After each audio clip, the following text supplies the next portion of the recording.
Yes, Your Honor. Lahat po ng project ay meron po ang office at meron po ang mga proponent po, Your Honor. Meron bang proponent na hindi tumatanggap? Your Honor, when it comes to congressional, hindi po kasi ako ang in charge po. Sila po yung kausap po ng contractor. Kaya I don't have the personal knowledge how much it will be. Ay, sorry. Yung flow of money kasi hindi manggagaling sa'yo? O manggagaling ba sa inyo? Parang galing naman sa inyo yung pera. Hindi po. Ang nanggagaling lang po sa amin yung mga special allocation po na binababa nila Yusek Bernardo Tinasaldi ko sa iba po. So yun lang po yung binibigyan nyo? Hindi kayo nagbibigay diretso sa mga politiko? Yung sa kanila pong allocable, hindi po kami, Your Honor. Okay. Kasi yung tanong ko, meron bang sitwasyon na merong, kunyari, senador o kongresista na hindi naman tumatanggap ng inyong porsyento? Sa iyong pagkakaalam, wala ho? Hindi ko po masabi. Kasi minsan po may mga bumabang proyekto na tao lang po ang kausap. Yung meron pong local government, bigay daw po sa kanila ng ganito. Hindi ko naman po pinakikialam na kung anong transaksyon nila. So ganun, wala kang porsyentong binibigay doon? Yung para po sa proponent po? Oo. Wala po, hindi po. Pagka Okay. ganun, hindi na po namin kausap yun. Basta po may mga tao-tao po, hindi na po namin kausap. Paulitin ko po So may mga proyekto na merong porsyento yung proponent, may mga proyekto na walang porsyento yung proponent. Your Honor, hindi ko po masabing wala dahil hindi po ako yung kausap. Meron po kasing nagke-claim. Halimbawa po, may bumaba na po sa GAA. Halimbawa po, example, isang mayor. DE kami ang nagpababa niyan. Okay. Sige po, kung sino yung contractor niyo, okay. May porsyento yun? Hindi ko na po alam sa kanya. Hindi, nagbibigay ka ng porsyento dun sa mayor? Hindi po. So nabibigay mo yung project cost nun 100%? Yes po. Okay, Yun lang so po standard na sa DP. Yun po ang binibigay sa amin ng contractor nila. so ulitin ko po So yung usual na hatian, may porsyentuhan, pero kapag LGU ang nagsabing kami po yung nag-request nito, 100% of the project cost na bibigay niyo po sa kanila para sa proyekto? Tama po ba? Hindi po. Meron pa rin po yun para sa office. Para sa inyo? Sa office po. Pero Magkano sa po? politiko po, Hindi mo alam?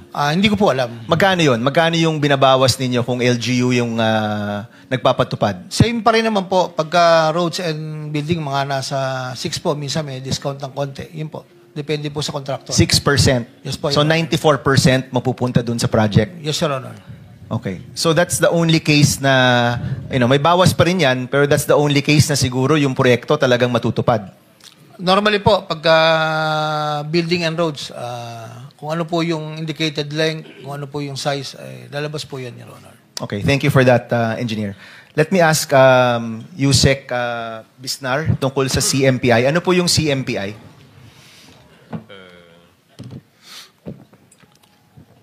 Good morning po, Mr. Chair. Good morning. Yes, sir. Good morning, Your Honor. I am Yusek Arthur B. Excuse me. Bisnar and Tekot ka. Yes, Papaut ka lang. Yusek Bisnar, kindly stand and raise your right hand. Do you swear or affirm to tell the truth, the whole truth, and nothing but the truth in this proceeding? Thank you. Sorry, Yusek, itong tinatanong kong bago po kayo, no? Tama po, no? I was appointed yesterday. Okay. Okay. Your Honor. Pwede po kayo mag-call a friend. Baka po may Yes, sir. matagal na pong nandyan na pwede pong Yes, sumuporta po sa inyo. Actually, I have with me Director Borromeo of the Bureau of Construction. Baka po si Director Borromeo Yes, na lang po, Yusek. Ang tanong ko. Very technical naman po yung mga tanong ko po. Sige po. Is that ASEC Borromeo or Director Borromeo? Then nag-oath na po kayo, Mr. Borromeo. Director po, ASEC? Director po. Director, okay. Director Borromeo, ano po yung CMPI? CMPD yan, sir. CMPD. Ano yung CMPD? Construction Materials Price Data. How is that determined? So, determined, yan ang nag-control ng mga presyo ng mga construction materials na ginagamit natin to derive the DOPA of the project. So lahat na yan, sir, before naibigay na yung authority ng CMPD sa mga implementing offices sa region at sa district, at ngayon ibinalik na natin sa central office para makontrol natin Ayun. ang mga presyo. Bakit niyo po binalik sa central office, Director? Kasi mayroong mga discrepancies na, sir. Na Okay. Maski yung kapitbahay na district office, Ang lalayo ng presyo. In fact, ang nakita ho namin, yung presyo ng semento compared sa mga hardware store, mas mataas pa po ang ibang CMPD. Totoo po ba to?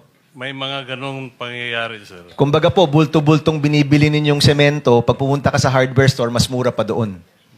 Malamang, sir, may ibang distrito o district at mga region na ganyan ang nangyayari. Na-monitor nyo po yan, ano? Yes, sir. So ngayon po, I'm happy to hear. Hindi ko ho alam na binalik nyo na po sa central office. No? So binalik nyo po sa central office. Ngayon po, nakabantay na po kayo dyan. Nabandayan na, sir, at probably by next week, i-release na namin yung bagong CMPD para gagamitin sa buong region at district offices. So magagaling po sa central office yung bagong CMPD. Tama po kayo, sir. Okay, paano nyo po bubuuin yung CMPD? So, nag-deploy kami ng mga tauhan namin sa lahat ng district, lahat ng mga probinsya.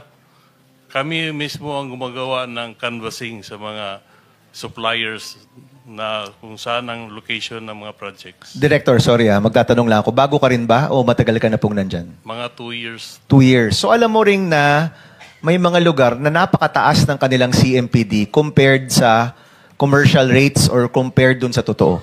Tama Nakikita po nyo po yan. Tama po kayo, sir. O anong nangyari? Kasi may dinadagdag silang mga freight fees. Hauling. Lalo na sa mga hauling sa island provinces. So, doon dinagdag ang mga presyo.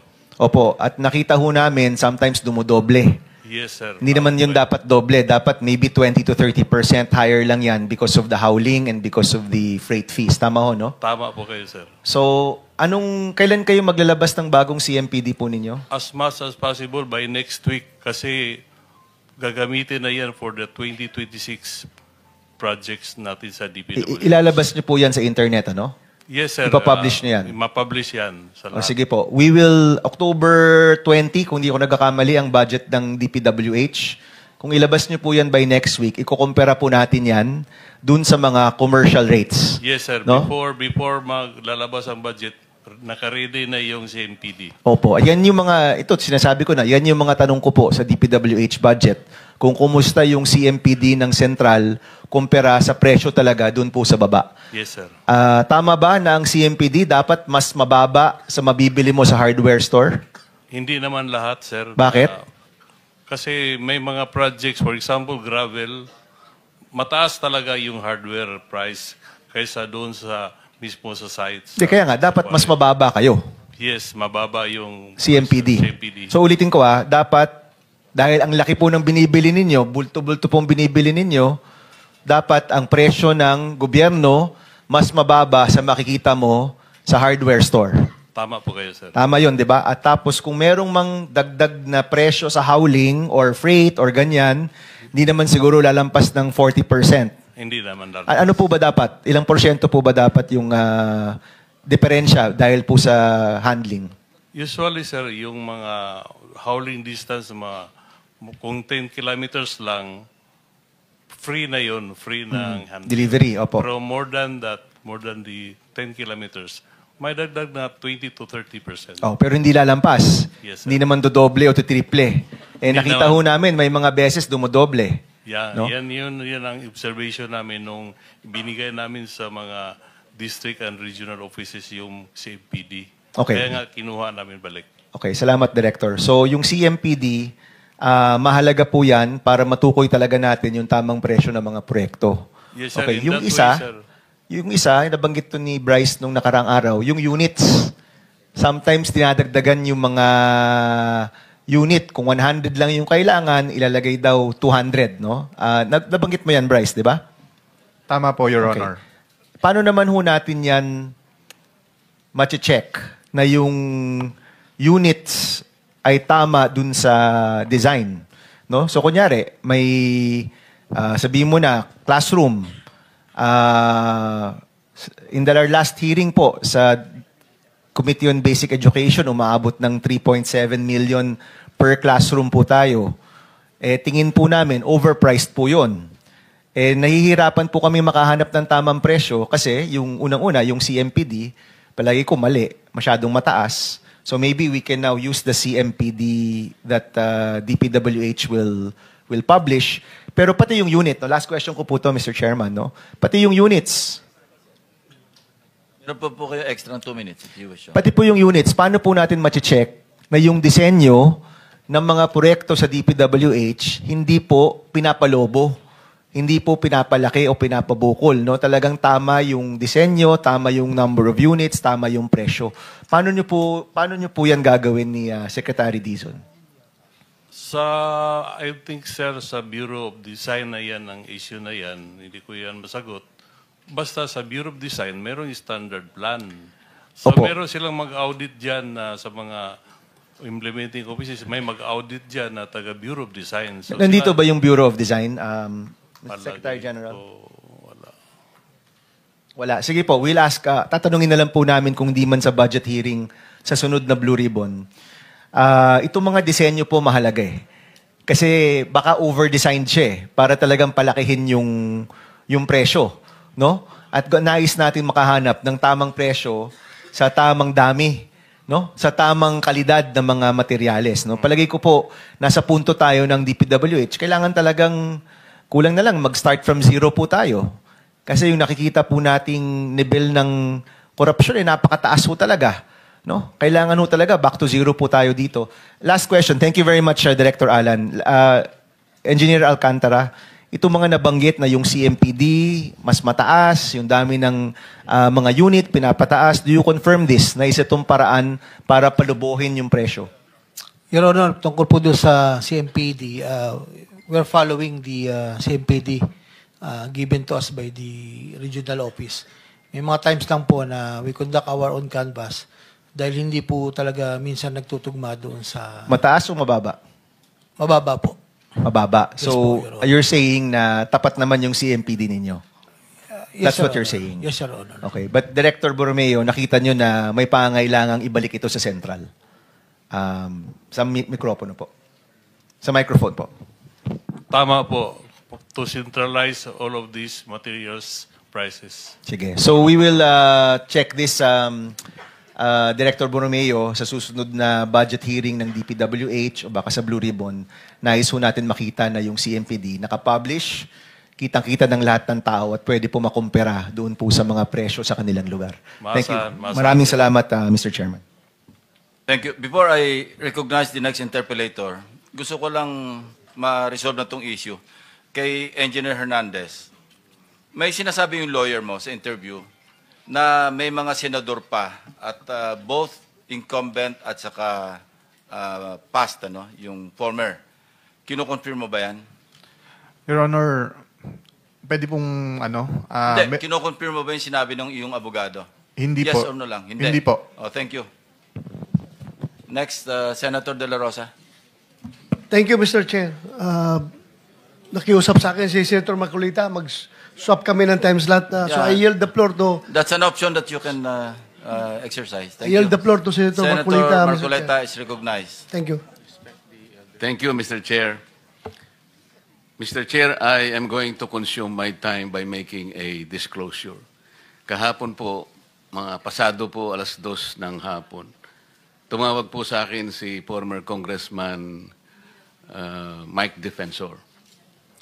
Tinanong ko po kung ano ang kailangan niya. Meron daw pong isang tao na matagal na po niya kung gustong kausapin para sa isang paglalahad ng kanyang nalalaman tungkol po sa ating iniimbestiga sa committee ito. Sabi ko, madali ba yan kasi meron kaming session, mag-uumpisa yun ng 3:00. Sandali lang ito, sabi niya, kasi nandito lang naman kami rito sa may Golden China. Ito pong restaurant malapit sa atin. Mga 5 minuto lang po siguro mararating natin. So ako po ay nagparaya at pinuntahan ko kung sino yung sinasabi niyang tao. Kasi po meron na raw po siyang draft na salaysay na kung gusto ko raw pong makita. So, Mr. Chair, ako po ay nagpaunlak para makita kung talagang meron ngang ganung tao at meron nga siyang gustong isalaysay. Nakita ko po yung tao at pinabasa niya po sa akin yung isang salaysay na nakaporma na po. Binasa ko po. Yun pong salaysay na yun ay nagsasabi ng kanyang pagkalungkot at siguro pagkabahala, sabi niya, na bakit nangyayari sa ating bansa ito. At nalulungkot siya, Mr. Chair, sapagkat meron siyang partisipasyon doon eh. At nung nakita ko ang kabuuan ng kanyang salaysay, meron po siyang personal na kaalaman para ikonekta si Representative Saldico kay former Speaker Martin Romualdez. Sabi ko, hindi ako pwedeng magtagal, nabasa ko na ito, hahabol ako sa aming sesyon, 3:00. Pero kung talagang ikaw ay voluntaryo mong gustong gawin yan, sang-ayon sa iyong nilalahad dito, di sige, i-finalize mo yan. At gusto ko, ipanotaryo mo sapagkat hindi po pwedeng hindi notaryado yan. At kung buo ang loob mo at talagang yan ay matagal mo nang iniisip, pumunta ka ako bukas ng umaga sapagkat meron kaming pagdinig. Mr. Chair, nandito po yung tao at hawak ko po yung ilang piraso ng kanyang sinumpaang salaysay. Kung po pwede po sana natin siyang tawagin ngayon, para ngayon siya po ang mismo maglahad ng kanyang salaysay sa ating gitna. Okay, you may call him. Mr. Chair, I'm calling Mr. Orly Regala Gutesa para po humarap sa atin. Mr. Gutesa, kayo po ay umupo dito sa may gitna. Pakibigyan mo ng copy si Mr. Chair. Bigyan mo si Chair. Mr. President, bigyan mo si Mr. President.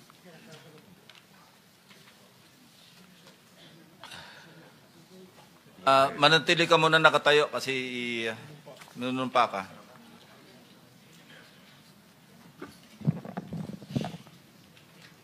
Raise your right hand. Yeah. Do you swear or affirm to tell the truth, the whole truth, and nothing but the truth in this proceeding? Yes, sir. Salamat. Take your seat, please. You may proceed. You may continue. Salamat po, Mr. Chair. Mr. Gutesa, kaninang ako'y nagpapaliwanag para ipakilala kita. Narinig mo yung aking sinabi? Yes, Your Pwede mo Honor. bang i-confirm na kung ano yung sinabi ko ay yung nangyari kahapon? I confirm, Your Honor. Salamat po. At ngayon po ay hawak ko nga ang inyong sinumpaang salaysay na nung draft ito ay binasa ko. Ganun din nga po at wala namang pagbabago. At gusto ko lamang pong sabihin ninyo na mayroong pirma sa ibabaw ng pangalang Orly Regala Gutesa. Kayo po ba ang nagpirma nito? I confirm, Your Honor. At gaya po ng sinabi nyo sa akin kahapon, voluntaryo ninyong ginawa ito at wala namang namilit sa inyo. At katotohanan yan, ako nga po ay ininyayahan nyo para makita ko yung inyong salaysay. Yes, Your Honor. Ito po ay pinanotaryo ninyo. Nakikita ko rin po. Totoo po ba itong notaryong ito? Totoo po, Your Honor. Okay. Ngayon, kayo na po ang magbasa para sa ganun ay marinig po ng buong kapulungan. Pwede po niyong basahin ang inyong salaysay. Maraming salamat, Your Honor. Mr. Chair, can he proceed? He may proceed. Ako po'y nagpapasalamat sa pagkakataong ito. Sa Senate Blue Ribbon Committee, Senador Ping Lacson, sir. At sa iba pang member na nandito po. Ako po si Orly Gutesa, may asawa, nasa tamang edad, Pilipino, makatapos makapanumpa na ngayon sa umiiral na batas ay nagsasaad at naglalahad ng gaya ng mga sumusunod. Ako po ay lumabas upang magsalita sa isyu na ito. Bilang isang dating sundalo, Inalay ko ang aking buhay para sa ating bansa. Sa pagkakataong ito,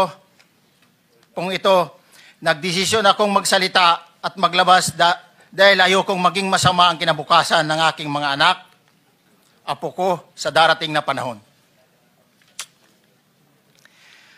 Ayoko pong naririnig ko at napapanood ko sa pagdinig ng Blue Ribbon Committee.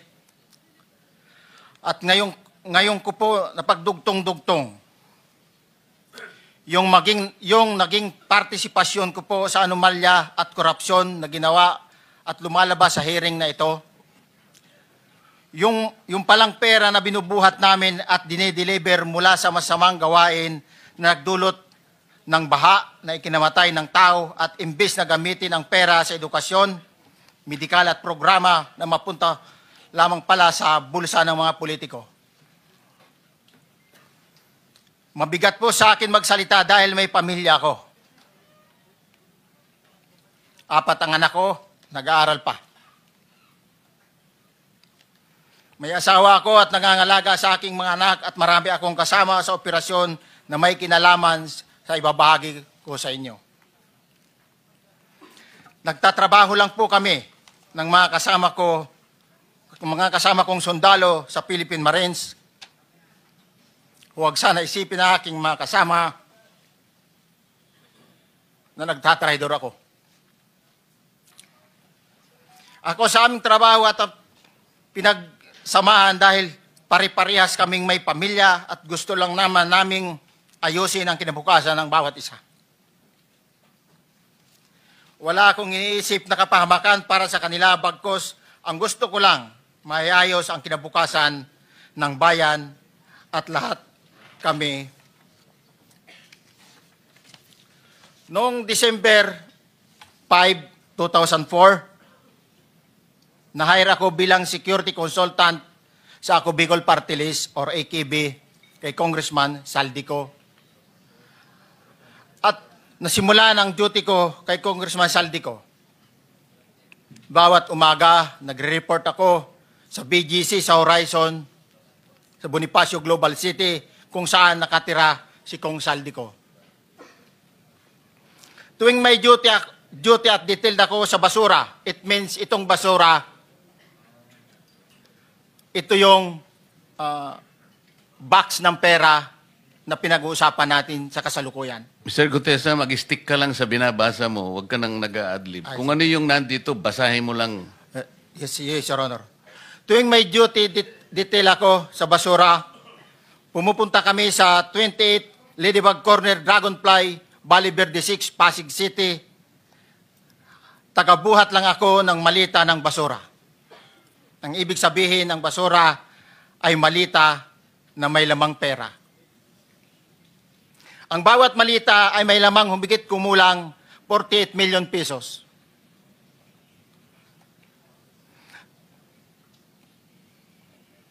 Ang bawat malita ay may post-it na nakadikit na nakasaad kung magkano ang laman ng bawat malita.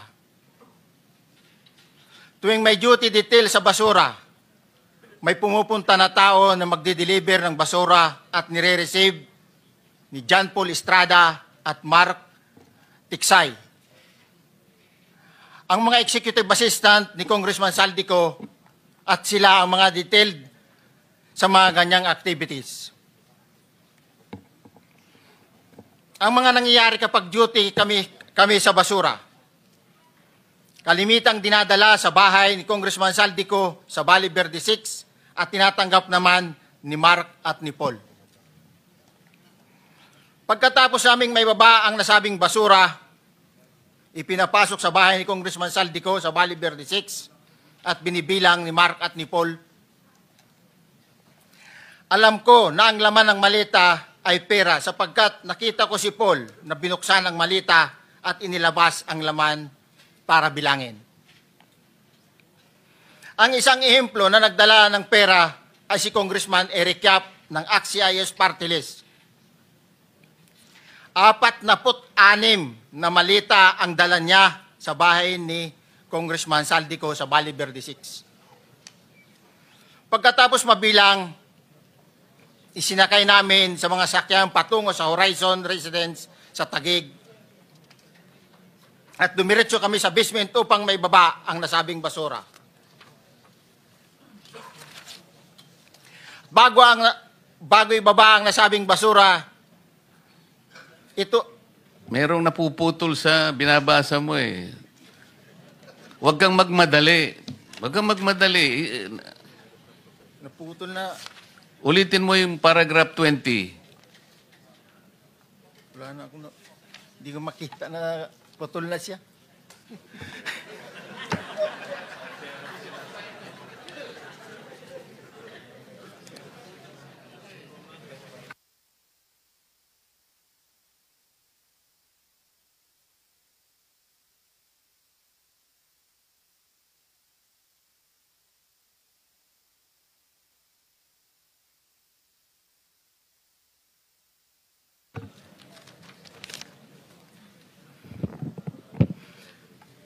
Pagkatapos, mabilang ang sinasakay namin sa mga sakyang patungo sa Horizon Residence, Taguig. Pagdating sa Horizon Residence, dumidiretso kami sa basement upang maibaba ang nasabing basura at dalhin sa unit ni Congressman Saldico sa 56th floor sa nasabing lugar kung saan siya nakatira. Bago ibaba ang nasabing basura, ito ay bawas na. Halimbawa, nag-akyat kami ng 46 na malita. Ibababa lamang namin ay 35 malita para i-deliver sa bahay ni House Speaker Martin Romualdez sa 42 McKinley Street, Taguig.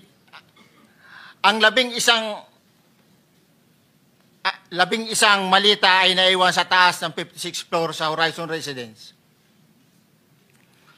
Humigit kumulang 3 beses ako mismo ang nag-deliver ng basura sa bahay ni Congressman Saldico, sa Horizon Residence at sa mga bahay ni Speaker Romualdez sa 42 McKinley Street, Taguig. Mas maraming pagkakataon na nagde-deliver kami ng basura sa bahay ni Speaker Romualdez at sa bahay ni Congressman Saldico dahil iba-iba kaming mga nakadetailed na close-in, backup at advance party na nagkakaroon ng rotation. Sa huli, ako po ay nagnanais na mapasailalim sa Witness Protection Program dahil alam ko po nanganganib ang buhay ko at ang aking pamilya sa ginawa kong paglalahad na ito. Sa katotohanan na ang lahat ay nilagdaan ko, ang salaysay na ito ay kusang loob at walang anumang pamimilit at bunsod lamang ng hangarin matulungan ang ating bansa. Ito po ay nilagdaan ko, Your Honor. Thank you, Orly. Before you proceed, meron lang ako papakitang litrato sa iyo, no? I-confirm mo, kasama na rin si Bryce, kung yan ba si Paul na binabanggit mo. I confirm, Your Honor. Yun nga po, Your Honor. Siya po. Okay, so, yeah, for the record, andito po yung litrato nung binabanggit na si Paul. Ang palyado nito.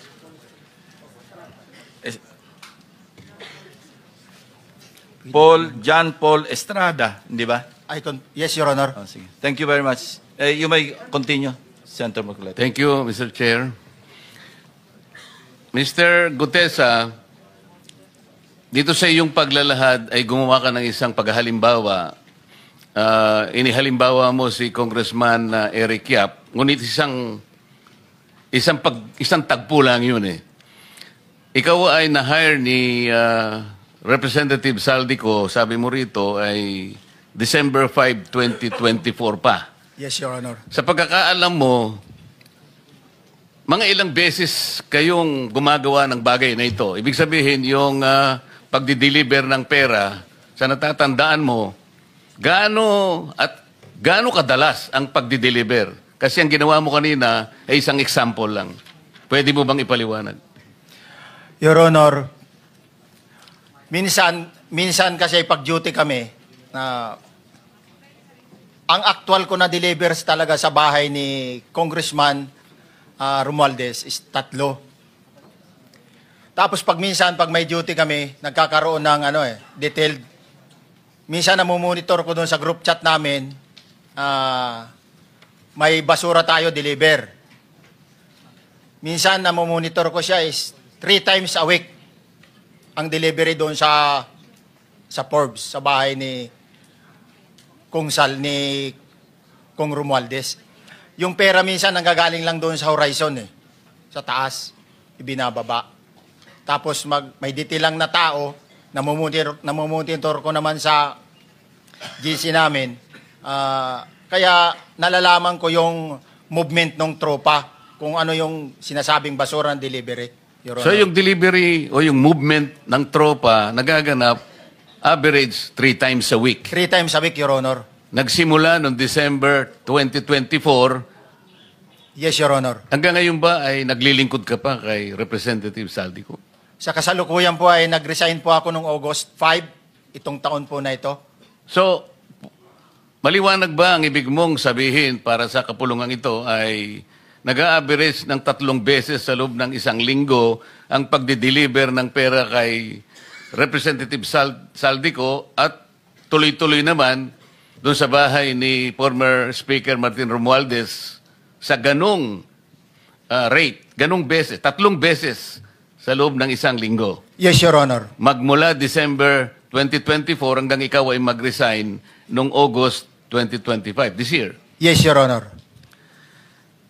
Mr. Chair, Senator Marcolita, short Yes. interjection. With the permission of Senator Marcoleta. Thank you, may Mr. Chair. May maibigay ka ba na pangalan?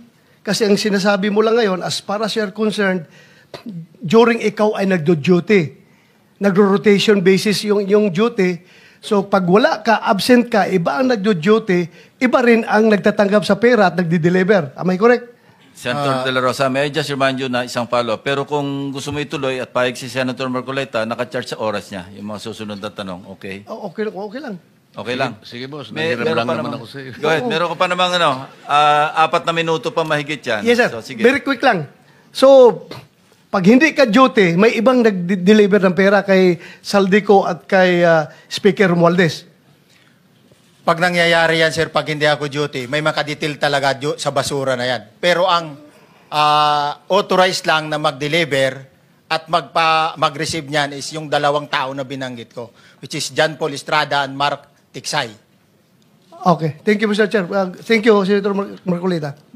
Mr. Gutesa, sa panig ng pagdi-deliver sa bahay ni former Speaker Martin Romualdez, sinong tao ang nagre-receive? Sa mga ganun, sir, ang may contact, Your Honor, is yung si Paul at si Mark lang ang may contact doon sa receiver.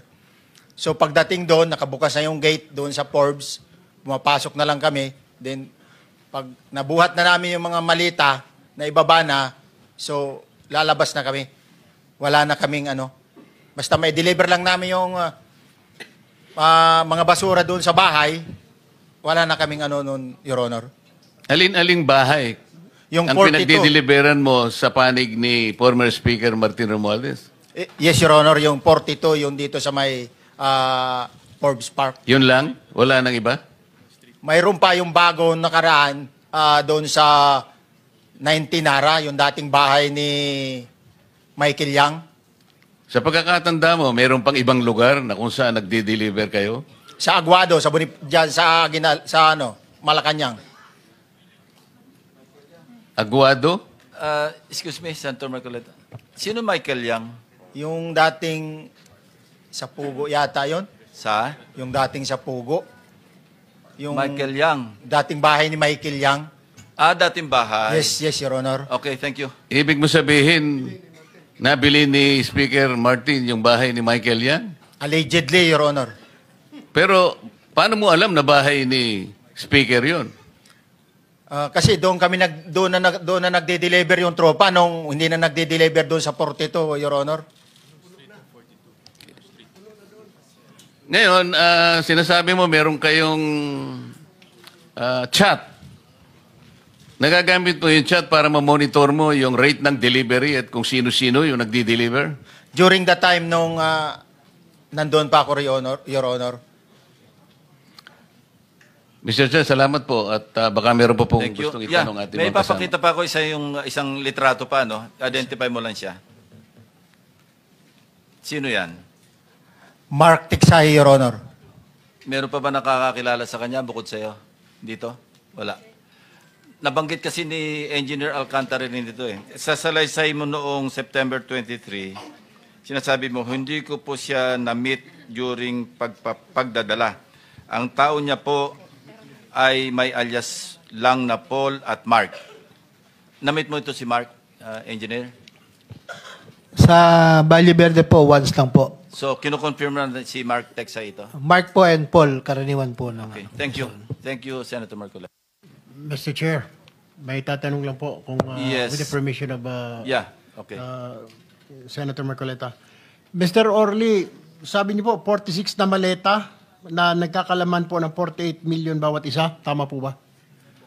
Based doon po sa level nung malita na nakita ko, Your Honor. Paano po nalaman ninyo na 48 million po ang laman ng bawat isa? Kasi bawat malita po, mayroon siyang post-it na nakalagay, may sign na 48. Lahat po yun may 48. Yes, Your Honor. So, yung 46 maleta, 48 million ang laman ay nagkakahalaga po ng 2.2 billion. Alam niyo po ba yan kung 3 times a week ang sinasabi ninyo ang delivery? Based sa my experience, doon lang ako naka-experience ng 46 nung time na yon, Your Honor. Hindi naman po every week or monthly ito. Yes, Your Honor. So at one point, yung 46 na maleta, 48 million ang laman, 46 times 48 million ay 2.2 billion. Excuse me, Senator Marcoleta, paubaya mo na sa kanya yung oras na naiwanan mo. Now, 1 minute. Isang tanong na lang. Sige, okay. 2.2 billion. Ganun po yung multiplication eh.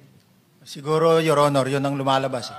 So one time lang po ito. One time lang po, yung time ko lang yan, nung panahon na na-identify ko si Congressman Yap, Your Honor. Alright, maraming salamat po. Thank you. Yung paghalimbawa mo, kaya mo ginawa dahil yun ang pinakamalaki. Yes, Your Honor. Pero pangkaraniwan, dahil 3 times a week, mga ilan sa tingin mo yung karaniwang na i-deliver? Ilang maleta?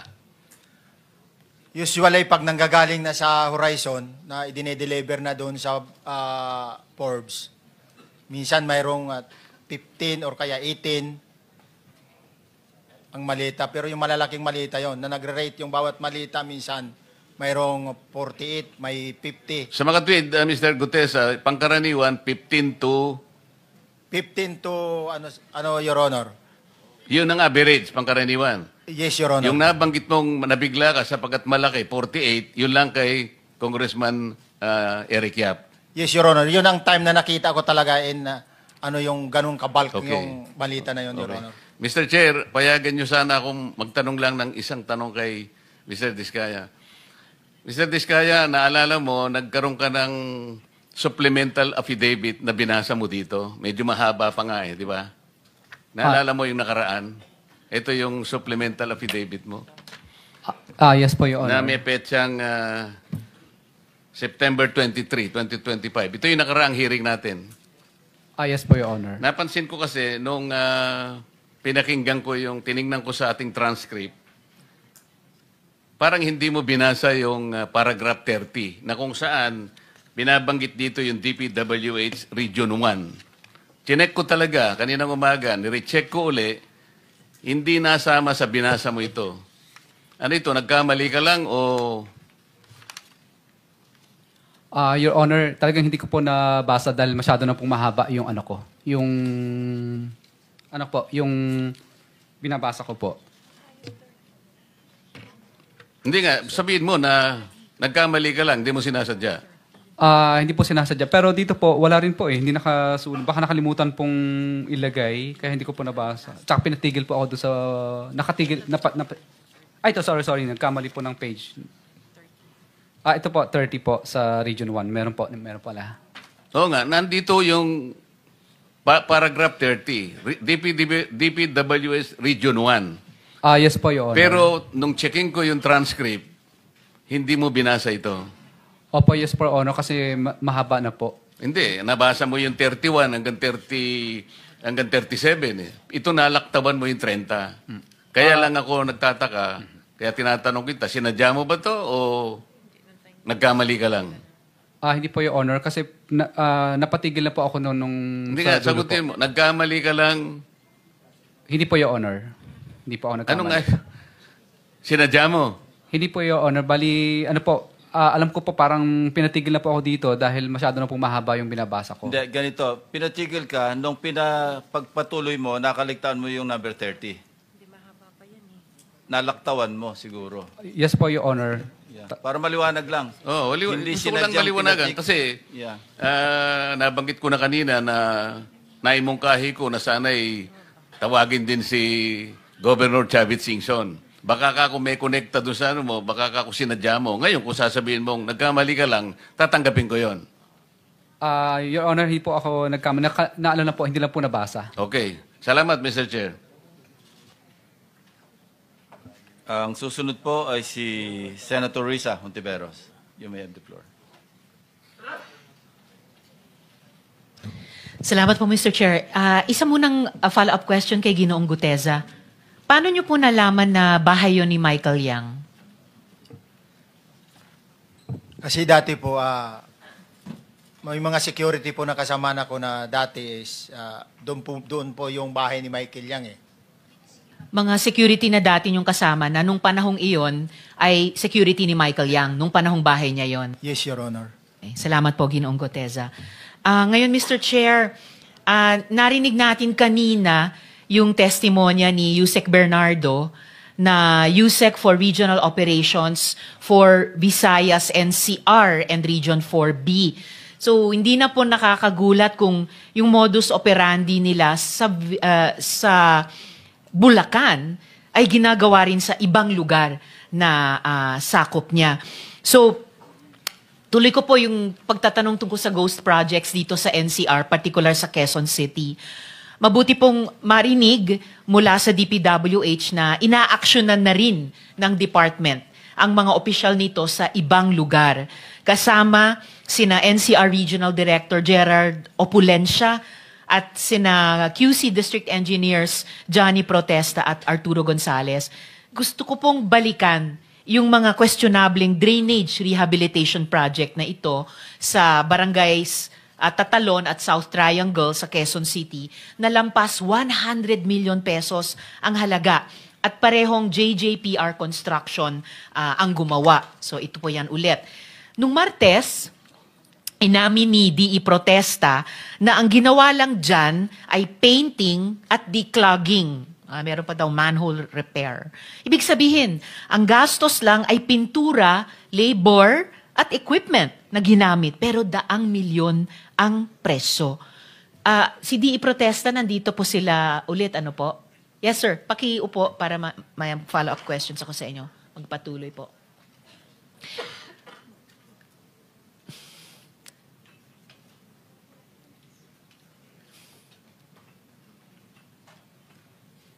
Okay, so di protesta. Sumangguni po kami sa QC City Engineering Office. Alam nyo po ba na ginagawa na ng LGU yung declogging ng drainage sa buong Quezon City? Yes or no lang po? No po. No! Wow, unbelievable. Sa katunayan, di protesta sa estima nila ng QC City Engineering Office, 20 million pesos lang ang ginagastos nila para sa declogging, para sa lahat ng mga distrito sa QC sa buong taon. Hindi minsan. Magtataka ka talaga tuloy paano inabot ng 110 million itong dalawang proyektong ito. Di protesta, nasa na po yung program of works para sa mga proyektong yan? Kasi hiningi po sa inyo tapos wala kayong maibigay noon. Dala po namin ngayon, Madam Chair. Paki-submit po sa aming komite sa pamamagitan ng aming chair. Dahil palagay ko mapapatunayan yung totoo yung sinabi ng QC City Engineering Office at mapapasinungalingan yung sinabi mo sa amin. Pakisumite po yan sa komite ngayon within this hearing. Dala ko po. Di protesta, sabi rin po ng QC City Engineering Office, pag sinabing rehabilitation of drainage, Ang ibig sabihin ay huhukayin ang lupa, mag-i-install ng tosang o yung reinforced concrete pipes at saka ire-restore, no, ang semento. Ang ganyang project, nasa 20 million pesos ang halaga, pero halos buong budget ay nasa tosang at groundworks. Kayo nga po yung nagsabi noon na wala kayong ganyang ginawa. So, kaya nyo bang harapin ulit ngayon ang Blue Ribbon Committee at sabihin sa amin, mata sa mata, di protesta na walang mali sa proyektong yan? Actually, nabanggit ko nga po nung last hearing po na may dupa naman po yan, may plano rin po. Isasubmit naman po namin sa inyo. Actually, nandyan na po ngayon. Yung, para pwede naman po ma-review. Nandyan din po attach yung mga accomplishment. Pero kino-confirm nyo yung sinabi nyo sa amin dati na walang groundworks ang ginawa, walang paghuhukay, tapos pag-aayos ng semento pagkatapos. Actually, ang scope of work po nung drainage rehabilitation is replacement of manhole, replacement of existing steel grating, then repair po ng mga existing damage manhole, and then po yung declogging ng buong barangay po. Yung kung ano man po yung scope of work na nandun sa may plano po. Nandun naman po lahat, ma'am. Pero walang paghuhukay at pag-aayos ng semento pagkatapos na karamihan ng groundworks at gastos sa rehabilitation of drainage na sinasabi ng QC City Engineering Office. Yes po, as per program po, as per plan po, wala pong, hindi po kasama yung excavation works and ng RCCP, wala pong excavation. Excavation works po of manhole,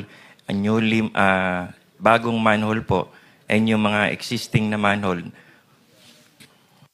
At yung mga excavation na yon ay sinabi ng QC City Engineering Office. Yan ang karamihan ng trabaho at gastos para sa totoong drainage rehabilitation sa lahat ng distrito sa Quezon City sa isang buong taon. 20 million pesos. Hindi aabot ng 110 million pesos para sa minsanang rehab kuno ng 2 proyekto lang. Ito pa, isang klase ng lokohan ng DPWH-QC. Imbis na flood control project, flood enhancement project ang ginawa. 3 pumping stations. May 3 pumping stations na ginawa sa taas ng creek. Tingnan natin ito sa Matalahib Creek. Gawa ulit ng St. Timothy Construction. Kaya mamaya itatanong ko din sa mga diskaya. Ang halaga nito, tumataginting na 350 million pesos. Ito po yan. Yung creek po na malapit lang sa Araneta Avenue, malapit po sa mga punerarya. Ayon sa reklamo ng mga residente, Mr. Chair, at kinumpirma din ng pag-aaral ng QC, City Engineering Office muli, pinalala pa nito ang baha sa area. Kasi ang disenyo ng proyekto, dapat ipump ang tubig mula sa creek palabas sa ilog, San Juan River. Pero ang ending, naging harang pa. Yang 3 pumping station, naging harang sa pagdaloy ng tubig palabas sa ilog. Kung walang pumping station sana dyan, di iprotesta, malaya ang tubig palabas. No? Pero dahil hinarangan po, lalong lumala ang baha. May paghahambing pa po kami dito. Comparison ng rainfall intensity. O yan. Bago nung itayo yung mga pumping stations na iyan, sa 57 millimeter na ulan, 0.2 meters ng baha ang lalim. Pagkatapos ng 3 pumping stations na yan, sa 19 millimeters lamang na ulan, 4 o 3, isang kapat o isang katlo lamang, 1.50 meters.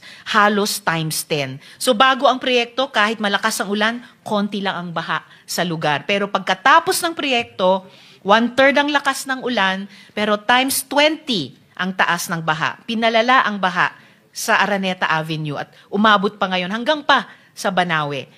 Nangurakot na nga sa proyekto gaya ng pinatutunayan nung sinabi ng QC City Engineering Office sa amin, pinala pa ang perwisyo sa tao at ang contractor niyan walang iba kundi ang St. Timothy. So Mr. Chair, di iprotesta, jurisdiction rin po nyo iyan. Ma'am, hindi po under Hindi. ng Quezon City Second po. Na kanino? Under Engineer Gonzales po, under Quezon City First District Engineering Office. Andito rin po ba si Engineer Gonzales, Mr. Chair? Ako po Kayo si... po? Sir, nakapanumpa na po kayo nung nakaraan? Opo, Your Honor. Okay.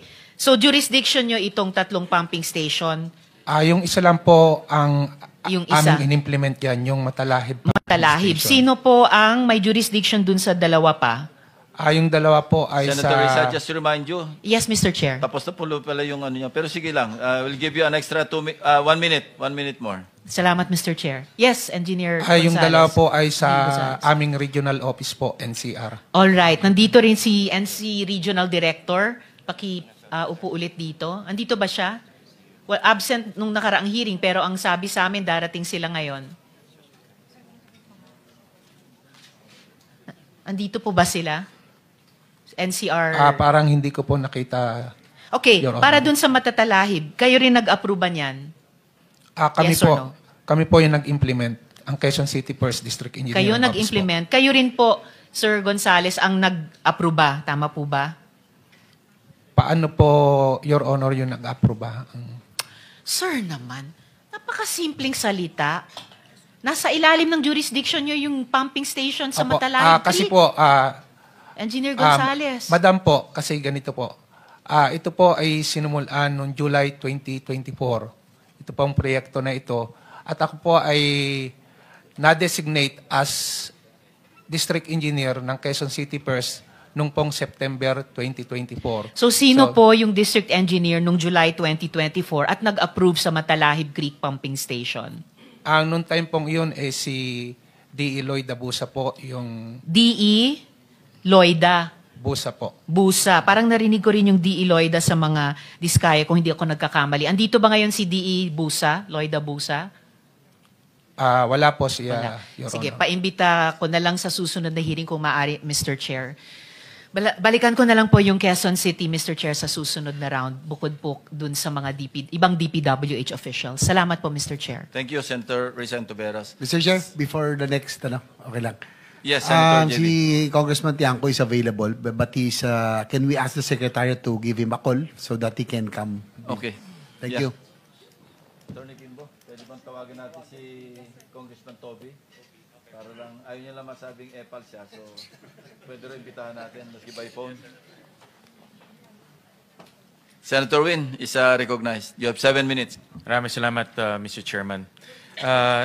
Meron ho tayong representative ng COA. Understand, meron tayong representative from COA.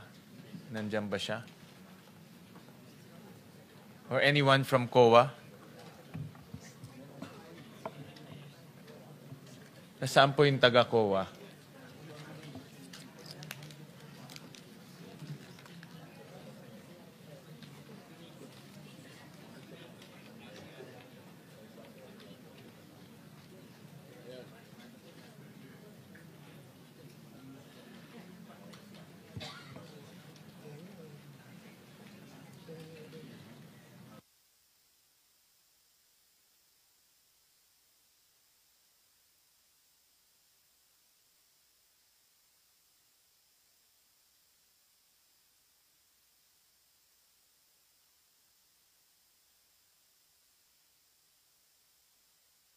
Morning, ma'am. Senator Gatsalag, Mr. Chair, mukhang sumibat na yung taga-DBM. May tanong pa ako doon mamaya. Umalis na, dala-dala yung buong staff niya. Baka pwedeng i-hold natin.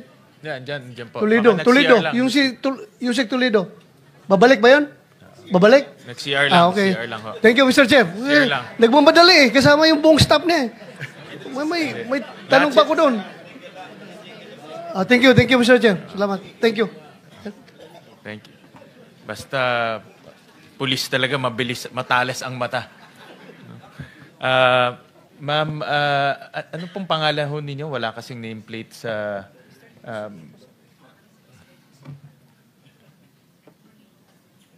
Good morning po, sir. I'm Tracy Andisonico po, sir. The supervising sorry po, sir. The supervising auditor of the Office of the Secretary po, sir. Okay. Sa pagkakaintindi ko po sa isang district office, meron ho silang power na magplano, gumawa ng yung detailed engineering, sila na rin nagpapabid, sila na rin po ang nag-i-inspect, sila na rin po ang nagbabayad. Tama po ba? Tama po, sir. I can see si Engineer Alcantara nodding his head. No? So, pero ganun ang ginagawa ho nila, diba? Opo, sir. Opo. At pag nagbayad, COA papasok sa post-audit level. Tama po ba? Opo, sir. So, ibig sabihin, kahit na ho magkaroon ng ghost project, no, madidetect ng COA sa post-audit level. Supposed to be po, Your Supposed to Honor. be, ganun. Opo. At nasundan niyo pa ho ba yung privilege speech ni Senator Lacson nung pinakita niya yung mga dokumento? Opo, Your Honor. Na meron pong mga kaso na, for example po ito, just 2 days from the notice to proceed, 46% completed na. So Opo, Your notice to Honor. proceed, after 2 days, 46% completed na. And after 86 days, 89% completed na. So Opo, imposible naman po after 2 days, kalahati ng project tapos na. Meron hong isang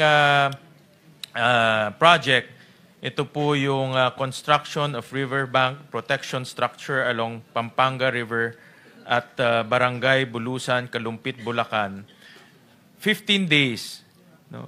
After the notice to proceed, 89% completed na. Opo, Your Honor. No? And then in just 34 days, kompleto na ho yung project.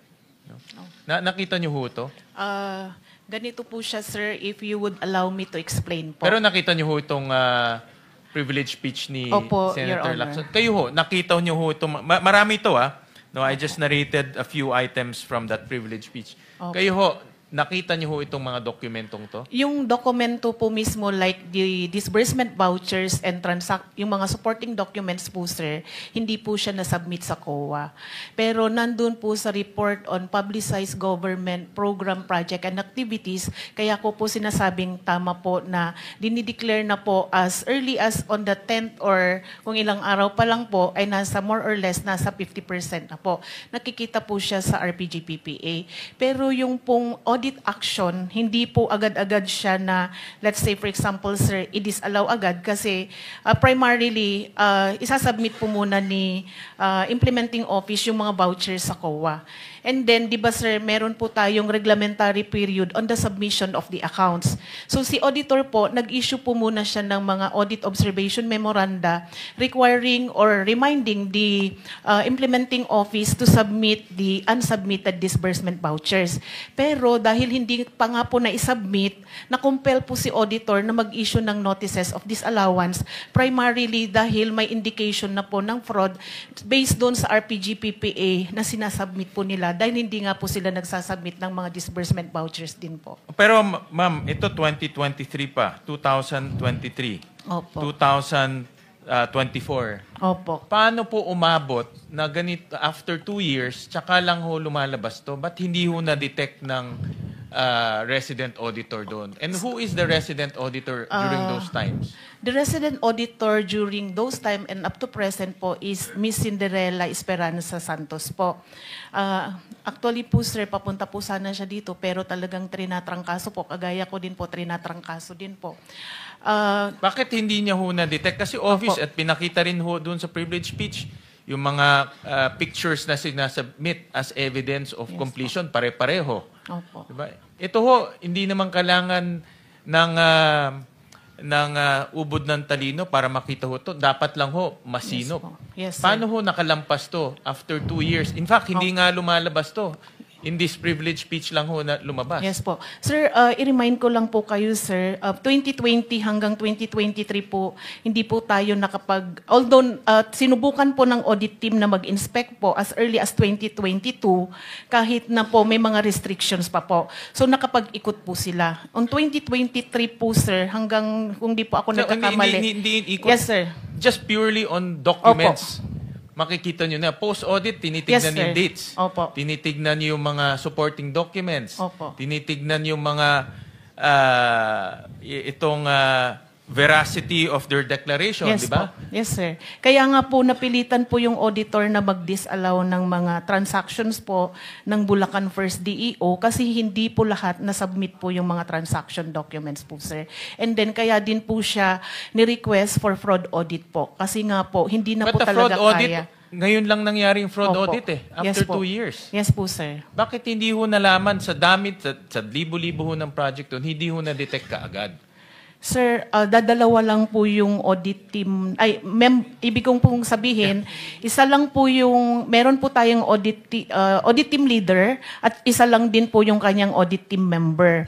Tapos din po, aside po sa Bulacan First DEO, on which case from 2022 na nasa 100, more or less, nasa 120 or 140 po yung flood control projects po nila, lumobo po siya ng 2023 and 2024 by double po ng numbers. Sa flood control projects lang po yun, sir. Aside pa po doon sa mga other infra like buildings, structures, roads, and bridges po.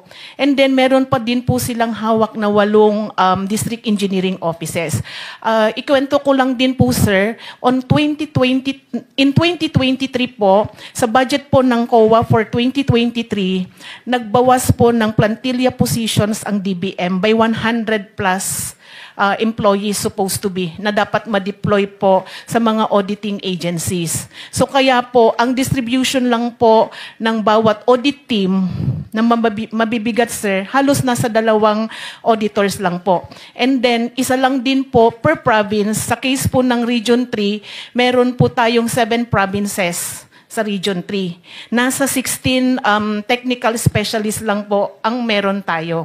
Kaya sa Bulacan po, 1 or 2 engineers lang po ang assign. Kaya hindi po niya ma-inspect po lahat. Mr. Chair? Yes, for one. Follow up lang ito. Kailan kayo nagsimula ng fraud audit na banggit nyo? Tungkol doon sa yung sinasabi ni Senator Sherwin Gatchalian. Sir, nag-issue po ng memo ang aming chairman noong August 12 po. August 12. Yung una, sir, retrieval po muna ng mga documents and then eventually creation of nauna muna audit. yung special audit, di ba? Bago kayo nag-fraud audit. Hindi, sir. Iisa po yung... So, diretso na kayo sa fraud audit. Opo. Ano nag-trigger doon sa fraud audit niyo? Sir, sa doon po sa... Sandali lang po. Sorry po. Kailan po nagsimula? Ano nag-trigger kaya kayo nag-fraud audit? Opo. Sir, doon po sa sumbong mo sa Pangulo, tsaka yun pong press conference po ni President, sir, noong August po. So, eventually, sir, initially, retrieval po muna ng documents. And afterwards po, doon sa mga dates, hindi ko kabasado, pero sunod-sunod po yun. Tsaka po nag-create ng fraud audit teams po. And then, eventually, nag-deploy na rin po ng okay mga na po, technical. malinaw na. Opo. Thank you, sir. Opo. Thank you, Mr. Chair. Sunico, ibig bang sabihin mo ngayon sa amin dito sa committee kaya naglipa na itong ghost projects because failure kayo sa pag-carry out ng inyong mandato dahil kulang kayo ng tao, kulang kayo ng engineers mag-inspection? Opo. Ganito po siya, sir. Mataas, basically, sir, meron po tayong tinatawag na risk assessment. Sa dami po ng mga controls na meron po si DPWH, meron po siyang Quality Assurance Audit Office, meron din po siyang Inspectorate Team. Hayaan mo na yung Yes, sir. DPWH. Opo. That's none of your concern. Yes po. Concentrate sa COA. Bakit, Yes po. bakit ito, sabi mo kayo na kulang kayo ng tao? Opo.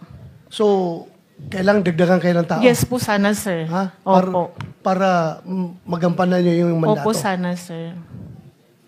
Bakit ngayon lang ito lumabas? Sir, lumalabas na po yan sa mga budget hearing natin. As I have mentioned, para po sa 2023 budget namin, sa Bulacan alone po yun, sir, yung inalis po na 120 plus na positions po. Thank you, Mr. Chair. Okay, balik sa iyo. Ako ho, I respect the elders, Mr. Chair. Dalawang elders ho yung katabi ko. Ma'am, parang hindi katanggap-tanggap na because of lack of manpower, lumampas to ng ilan years. Kasi, di ba, every end of the year, meron exit conference. Alam ko ho, nung mayor po ako, every end of the year, may exit conference, sasabihin sa'yo lahat ng deficiency doon. At pag hindi mo nagawa, the following year, puro disallowance. In fact, yan nga ang comment ng mga kapitan. Pag bumili sila ng konting bagay lang, disallowance, explain. Pero ito, 2 years, 3 years, mas matagal pa based on the testimonies, hindi nadidetect ng COA. Hindi, sir. May mga observations naman po ang mga auditors natin, sir. Yun nga lang po, sa dami din po. Kasi, sir, pagka kunwari po, nag-issue po walang action ng NBank? Ba't walang action ng commissioner? Kung na-detect na nila, lalo na ganito, we're talking about, ma'am, hindi ito 1 million, 2 million. We're talking about billions. No? Billions ang perang nawawala. No? At ang pinag-uusapan natin dito, ghost projects. At pinag-uusapan natin, based sa dun sa nahalungkat ni Senator Ping, mga very obvious tampering of supporting documents. No, you don't need to be a CPA to know that. Makikita mo na kaagad eh. Ngayon, ang tanong ko, baka yung mga kasamahan nyo doon kasama rin dito sa modus. Naimbestigahan ba ho sila? Wala ho kasi yung resident auditor. Naimbestigahan mo ba sila? Sir, meron po kasi kaming internal audit affairs. So, nasa kwan na po namin yun sa chair, sa disposition po ng aming chair. Yeah, but naimbestigahan na ho sila? Because right now, kailangan matita lahat eh. Wala po akong knowledge pagdating po doon, sir, kasi sa human resource na po yun, sir. Yeah, pero ang punto ho namin, ang last control or last safeguard in that area is COA. Yes po. Sir, pag ang COA bulag, lalampas talaga ito. Sir, pwede ko po bang i-share, sir, yung mga paghihirap din po ng auditor?